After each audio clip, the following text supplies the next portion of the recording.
सगला गुणा में इकट्ठा कर लिया जा रहा है। तो गुणा सागर जो भगवान है बाकी एक अंश एक मात्र भी नहीं हो सके। और दुनिया में दिखाना प्रभाव बोला, शक्ति बोला, सामर्थ्य बोला, असंभव को भी संभव कर दे। इस प्रकार से ईश्वर के बीच में आप की सामर्थ्य कहा, ईश्वर की सामर्थ्य को एक जरा सा सारी दुनिया में फैले हुए ईश्वर की सामर्थ्य को, और अपना प्रतीत होने वाली जो ईश्वर की सामर्थ्य वह सात्विक है। और असली जो गुणा शक्ति चिन्ह में जो सामर्थ्य है वह को एक प्रकार से वो चिलको है, और वह चिलके को एक भाग मात्र सारी दुनिया में फैले हुए है कि जिसको वो भाव भगवान अपना प्रभाव को गीता की 10वीं जाके 41 और 42 के श्लोक में बतलाया है कि यदि यदि विभूति मत्सम श्री मधुर जित मेवा तत्त देवा गच्छम गो मम तेजम संभवम। जो जो संसार में विभूति वाली चीज 10वीं ध्यान में 7वीं ध्यान में जगह जगह जो आपको प्रभाव विभूति भगवान बतलाई है, सबकी सब जो विभूति है दिखी। और समझो कि जो बल की बात बतलाई है कि अग्नि के मां जो जलाने की शक्ति, वायु में जो उड़ाने की शक्ति, बल की शक्ति, जितनी शक्तियां बतलाई वह सब शक्तियां, और समझो जितनी कांति शोभा बतलाई, सुंदरता, एक विषय रूप और लावण बतलाए जितने प्रकार से, वो सब मिलकर के भगवान के मेरे जो प्रभाव है वह के एक अंश को इन सब प्रादुर्भाव है। ऐसा जो प्रभावशाली जो भगवान है जी का से बढ़कर क्या है, एक ही ब्रह्मांड में अनंत जो ब्रह्मांड मिलकर के उनके बीच में जो कुछ चीज है जिसको भगवान की एक अंश की शक्ति है। सारे ब्रह्मांड के मां जो बिजली बोल करके शक्ति है, जो बिजली जो चीज है उनकी एक अंश की शक्ति है, सारी दुनिया में जो बिजली से काम हो रही है की, तो इसी प्रकार से वह भगवान के एक अंश की शक्ति है। तो ऐसे वो प्रभावशाली है जो असंभव को भी संभव कर सके है। ऐसे प्रभावशाली जो है जिके ने छोड़कर दूसरी बात को चिंतन करे कौन हो गई कैसे। तो ये एक प्रकार से आपने वो गुण है और प्रभाव से इसमें को अपन चिंतन करना चाहिए भगवान को। इसमें को जो स्वरूप रूप और लावण में की सुंदरता बतलाई जा रहा है, सौंदर्य है, तो सारी दुनिया को जो सौंदर्य है मैं को वो केंद्र है, मैं सुंदरता की एक अंश की सुंदरता सारी मिलकर के भी नहीं हो सके। इसी प्रकार से एक अंश की सुंदरता जैसे नहीं हो सके, ऐसे वह गुणा के एक अंश कोई भी मुकाबला सारी दुनिया मिलकर नहीं कर सके। और ये सब जड़ गुण है जिका वो चेतन है। तो इस वास्ते वो चिन्ह में जो परमात्मा को जो स्वरूप है मैंने इस प्रकार से समझ लिया जावे, तो वो तो इस संसार से पागल से हो जावे, संसार को भी समझ आप ही हो जावे। और समझ भी हो तो कोई दम को नहीं प्रतीत हुए, एक कल्पना मात्र से प्रतीत होएगी। और यदि मैंने किसी सता कर प्रतीत हो तो लीला के रूप में प्रतीत हुए, तो सब प्रकार से वह अणु की देने वाली हुए भगवान को इस रूप में वह प्रतीत हुए, तो वह कोई आपत्ति की बात नहीं आई। तो इस बात को समझ करके और वह परमात्मा को जो स्वरूप है वह को जो इस प्रकार से समझवा कर अपन समझ लेवा, तो अपन ध्यान छूट ही हो नहीं सके। और वह ध्यान के रस में इतना अपन मगन हो जावा कि एक प्रकार से उसके आगे कोई भी दूसरी चीज अपन प्रतीत नहीं हो सके। तो थोड़ा सा था भाव जो है उसको बतलाए हुए आपने भगवान के स्वरूप को। तो 3 बात में आपने कैसे क्या समय हो गया, नारायण नारायण नारायण श्रीमन नारायण नारायण नारायण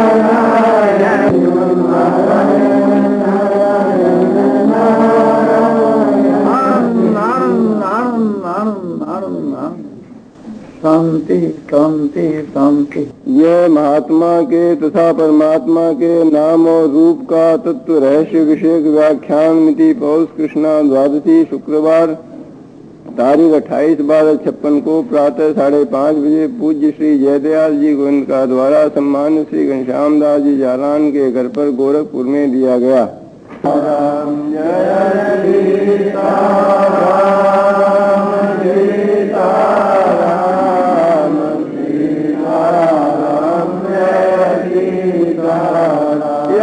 रामचंद्र की जय।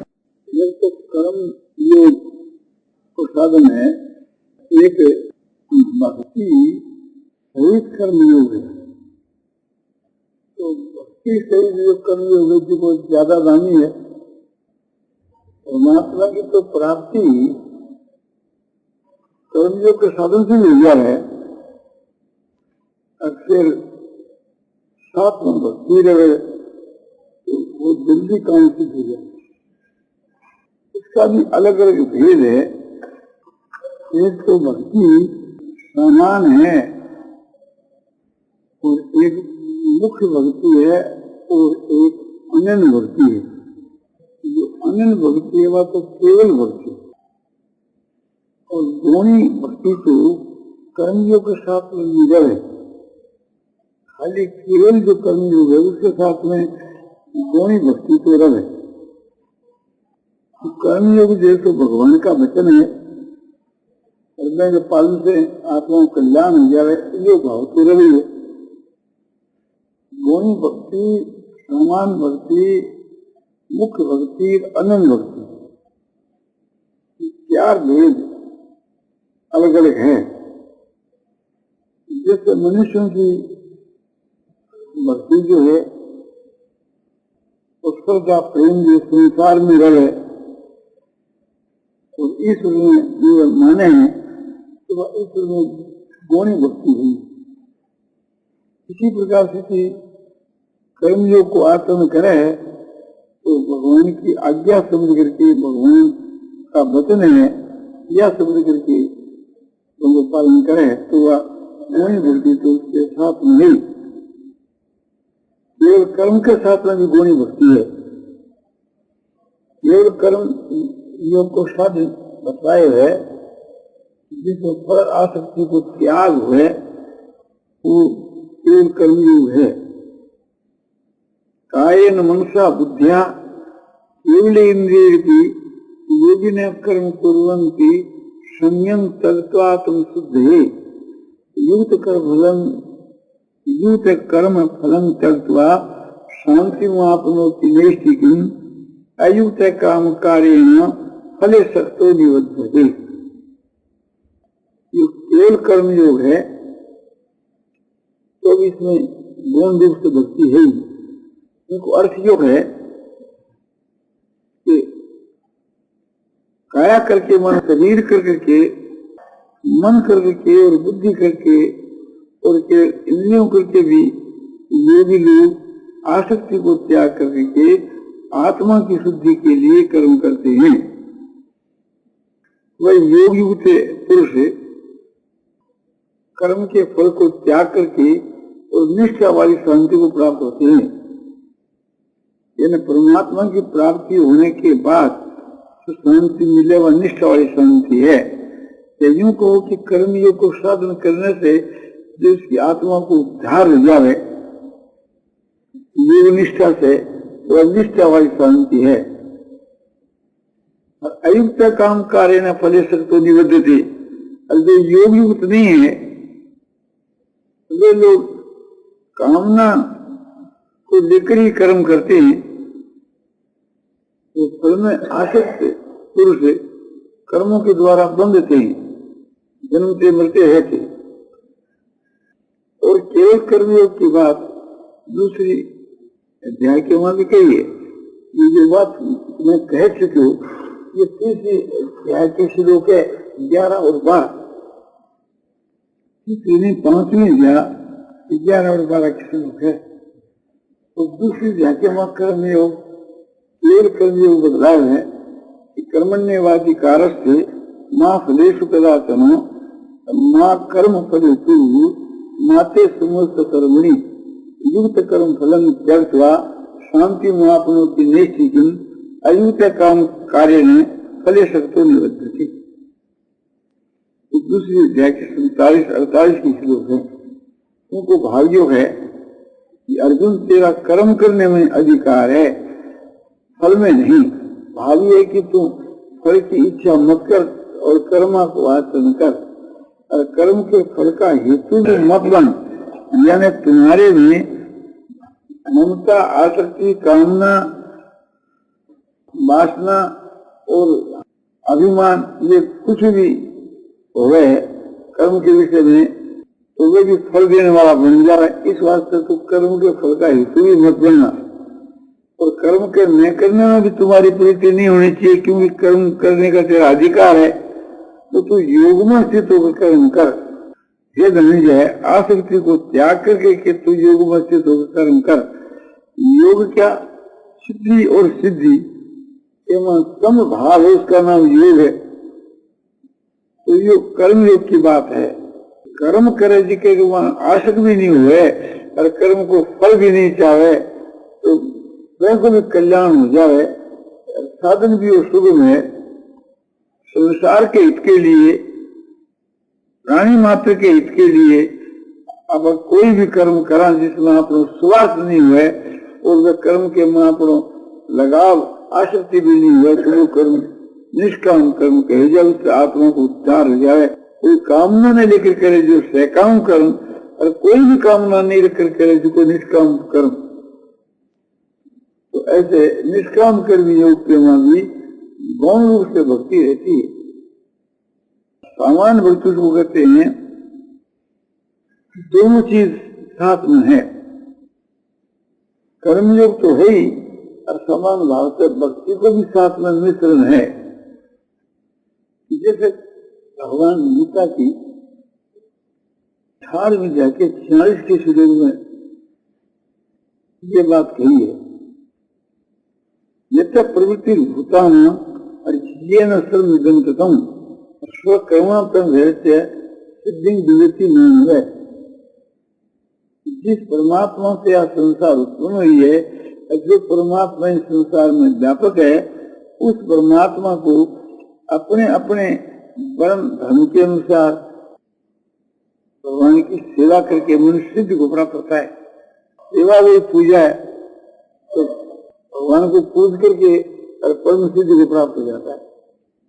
अभिप्राय यह है कि परमात्मा सबके मन व्यापक है और परमात्मा इस संसार के उत्पादक है। परमात्मा से यह संसार पैदा हुई और परमात्मा इसके मन व्यापक होकर सदा स्थित है, ऐसा समझ करके अपने कर्मों के द्वारा उनकी पूजा करनी, सेवा करनी। भाव यो है कि परमात्मा सब में व्यापक है, सबकी सेवा ही भगवान की सेवा है, सबको आदरी भगवान को आदर है, सब में नारायण समझ करके और सबकी निष्काम भाव से सेवा की जाए तो यह भक्ति सहित ये सब कर्मयोग है। इससे भी उच्च दर्जे वो है कि जिसके वहां भक्ति है तो प्रधान और कर्म है तो गुण। भक्ति तो वह प्रधान और कर्म है गुण। मई सर्वाणी कर्माणि मनुष्याध्यात्म चेता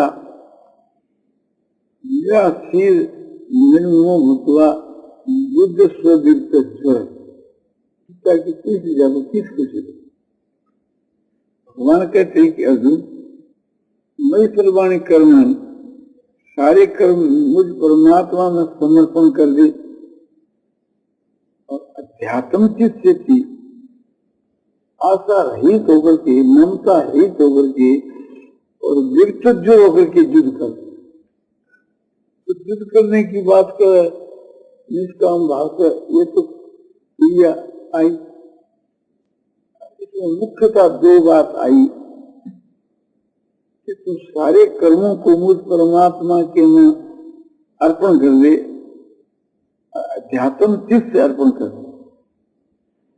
एक तो परमात्मा विषय को चित्त, कोई अध्यात्म चित्त, और एक सब कर्म भगवान के वहां समर्पण कर दे हैं। इसलिए इनमें भक्ति की प्रधानता हो। और जहाँ अनन्य भक्ति है वह भक्ति के और दूसरी बात है ही नहीं। ऐसे श्लोक भी बहुत सी गीता के वहां आए, जैसे मच्चिता मदगत प्राण अर्बोधियंत परस्परम कथयंत नित्यम तुष्यंती चरमंती च। और कोई कर्म नहीं है, खाली उपासना उपासना भक्ति भक्ति है। अर्जुन, जिनका मेरे में चित है और मेरे लिए जिनका संसार में जीवन है, मेरे लिए जीते हैं और मेरी चर्चा करते हुए परस्पर एक दूसरे को मेरे तत्व रहस्य को जनाते रहते हैं और मेरे गुण प्रभाव तत्व रहस्य की बात, लीला धर्म और नाम रूप की बात जो है मेरे भक्तों में कहे अत्यंत से मान उत्तम और कुसंती चरमंती से इस प्रकार करता हुआ वह संतुष्ट है। मेरे में मन और बुद्धि इंद्रियों के द्वारा रमण करे, मेरे आह्वान कर करके मन से ही एक प्रकार से मेरे ध्यान की, बुद्धि से निश्चय की, मानसिक भाव से ही भावित होकर के और सब इंद्रियां जिसकी मेरे में वास करे, भगवान को मेरी शरण है तो उसको जल्दी काम नहीं था। केवल भक्ति है, अनन्य भक्ति, अनन्य चेता सततम योमान समृद्धि नित्यश कश्याम सुलभ पार्थ नित्य युक्त से योगी में, यह भी अनन्य भक्ति है। इसको भावी है कि अनंत चित्त हुआ पुरुष नित्य निरंतर मेरा श्रवण करता है, उस नित्य निरंतर श्रवण करने वाले योगी के लिए मैं सुलभ हूँ। ये भगवान ने गीता की 8वें अध्याय की 14 की शुरू में यह बात कही। अनन्या चिंतयन्तो मां ये जना परिपासते तेषां नित्याभियुक्तानां योगक्षेमं वहाम्यहम्। यह भी केवल भक्ति है कि अनन्य भाव से मेरा चिंतन करता हुआ जो उच्च कोटि की उपासना जो है, निष्काम उपासना जो है, नित्य निरंतर मेरे में जिनका चित्त है, उनके लिए कहते हैं कि आगे जाकर के उनको मैं बुद्धि विज्ञान ज्ञान देता हूँ। इनको मच्चित्ता मत के प्राणा बोधयंत परस्परम कथयंत से मोहनिकम कुसंती जरमंती से, मेरे में जी का उचित है, मदगति जिनको जीवन है, परस्पर मेरी चर्चा करते रहते हैं, उसी के वहां संतुष्ट रहते हैं और उसी में रमण करते हैं। समुद्र का मृत्यु संसार सागरात भवानी निचरा पार्थ मैया विश्व के संग। तो जिन पुरुषों ने इस प्रकार से मेरे में इसको लगा दिया है, उनकी ये बात कहती है। और भी सब कहते हैं प्रीति पूर्वम, तो इस प्रकार से पूर्व प्रकार से मेरे में जिनका चित्त है और मेरे लिए वे जीते रहते हैं, मेरी चर्चा करते रहते हैं, मेरी विषय का मेरे भक्तों में कथन करते हैं, इस प्रकार जो बात कही, तो भगवान कहते हैं ऐसे जो पुरुष है जो नित्य निरंतर उस प्रकार से प्रेम पूर्वक मुझको जो भजते हैं, उनको मैं वह बुद्धि ज्ञान देता हूँ जिससे मेरी उनको प्राप्ति हो जाती है। ये केवल भक्ति की बात मैंने आपको कही। मन मना हो मत भक्तो बत्यादि मान मुस्कुरु, और माने वो सप्तम से प्रति जाने प्रिय गीता की 18वें जाके 65 के श्लोक में यह बात कही कि अर्जुन तो मेरे में मन को लगा दे, मेरा ही भक्त हो जा, मेरी तो पूजा कर, मुझको तो नमस्कार कर, इस प्रकार से की करने पर तू मेरे को प्राप्त होगा। मैं तुम्हारे को सब प्रतिज्ञा करके कहता हूँ। क्यों कहता हूँ कि तू मेरे प्रिय भक्त है। इसलिए भक्ति प्रधान कर्मयोग के साथ के में भी अलग अलग भाग, एक भगवत अर्थ कर्म, एक भगवत अर्पण कर्म, और भगवत अर्पण का भी अलग अलग भेद है। एक तो शुरू के में भगवत अर्पण कर्म है, भगवत अर्थ भी और भगवत अर्पण भी, और एक कर्म करते करते उसका मन फिर गया तो भगवत अर्पण कर दिया, श्री कृष्ण को नस्तु। एक कर्म की समाप्ति करके के तो भगवान के समर्पण कर दिया, तो उसका भी उत्तम है। इसी प्रकार से हो भगवान के अर्पण करने से उन कर्मों को भगवान की प्राप्ति हो। यदि कहो कि भगवत अर्थ जो कर्म है वो श्रेष्ठ है, भगवत अर्पण श्रेष्ठ है, तो भगवत अर्पण के तीन भेद में बतलाए।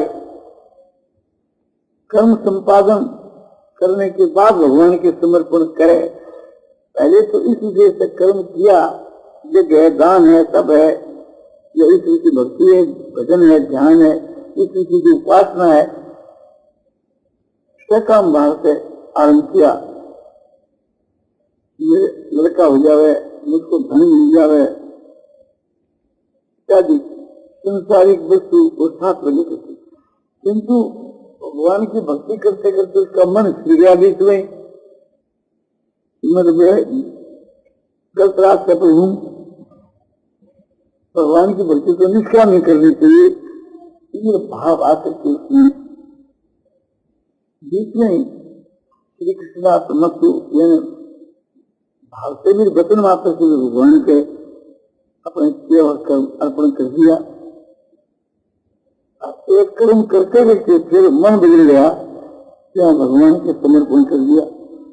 तो कर्म करने के बाद समर्पण किया, उसे तो यह कुछ अच्छा है।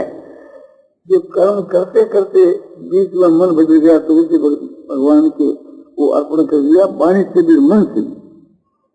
और वो सबसे श्रेष्ठ है जो शुरू के में भगवत अर्पण बुद्धि से कर्म किए जाए या भगवत अर्थ। तो भगवत अर्थ से थी ये दो प्रकार को, जो भगवत अर्पण है को तो निजी श्रेणी को है मन की अपेक्षा। ये कर्म करने के बाद भगवान के समर्पण करना या कर्म करते करते बीच में भगवान के समर्पण कर देना, इससे तो वो श्रेष्ठ है जो केवल शुरू से भगवत अर्थ कर्म है। भगवान कहे कि मगर समय कर्माणी कुल सिद्धि मुआवजे, मेरे अर्थ कर्म करता हुआ भी सिद्धि को प्राप्त हो जाएगा। तो भगवत अर्थ बुद्धि से कर्म किया जाए, उसमें भक्ति का वह अंग बन जाए, इसलिए वो अनन्य भक्ति भी उसको जा सके है, भक्ति प्रधान कर्म भी उसके जा सके। जैसे गीता की 11वीं अध्याय के में बताया, मत कर्म के मत कर्मो मत भक्त संवर्जित हो निर्वय से पांच। यह अनंत भक्ति है। तो भगवत अर्थ कर्म होने से वो भक्ति का अंग हो। मत कर्म करने को मतलब है कि हे अर्जुन, जो मेरे लिए कर्म करा है, मेरे में प्रेम होने के लिए, मेरी प्राप्ति होने के लिए, वो मत कर्म किन। और मत कर्म जो मेरी शरण है, मेरे पर निर्भर है,